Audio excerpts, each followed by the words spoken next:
Balancing hope and rationality is a very difficult thing. I can personally tell you about this.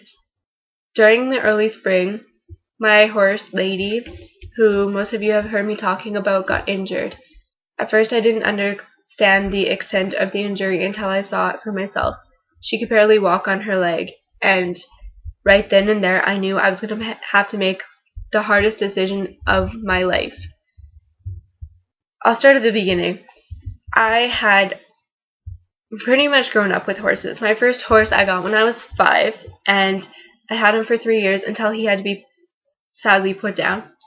And my mom and I couldn't stand the thought of having another horse, so we sold the remaining horse and didn't think about getting another horse until I turned 13.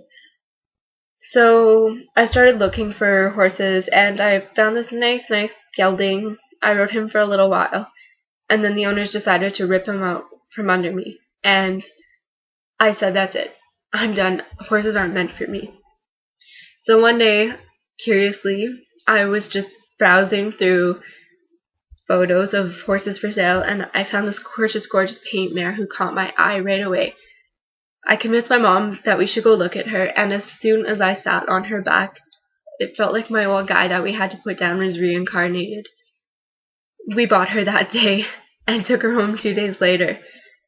During that time, I was a complete mess. I was literally 2 seconds of walking out of my front door and never talking to my mom again because we were fighting so bad. And when I got Lady, it was a real wake-up call, because with a 1,200-pound animal, not only do you have to have respect, but you have to also take care of something other than yourself, and you have to constantly be thinking about that something. Lady pretty much helped me turn my life around, and without her, I couldn't have done anything.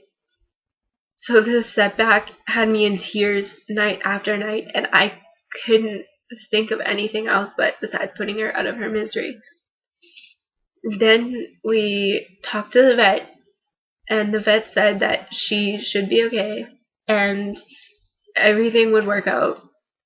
And we found that it was getting harder and harder for her, and I knew regardless of what the vet said, it was my decision, and if I didn't feel that she had the quality of life she deserved for being my teacher and my best friend for 3 years, then it would be time to put her down. Luckily, she slowly started to get better. She's still in recovery, but she's getting better every day. Still, I have nightmares about waking up to find her struggling to stand and knowing that that will be the day I'll have to say goodbye.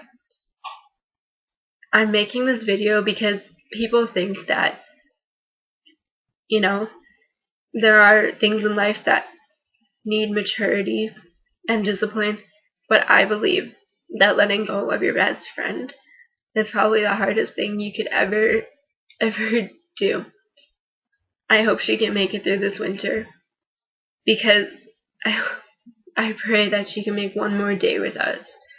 She's been such a great pleasure to have in my life, and I feel that it's too early to say goodbye.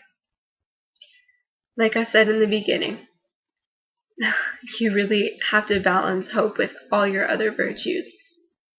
But still, I have hope, because without her strength, that's all I have.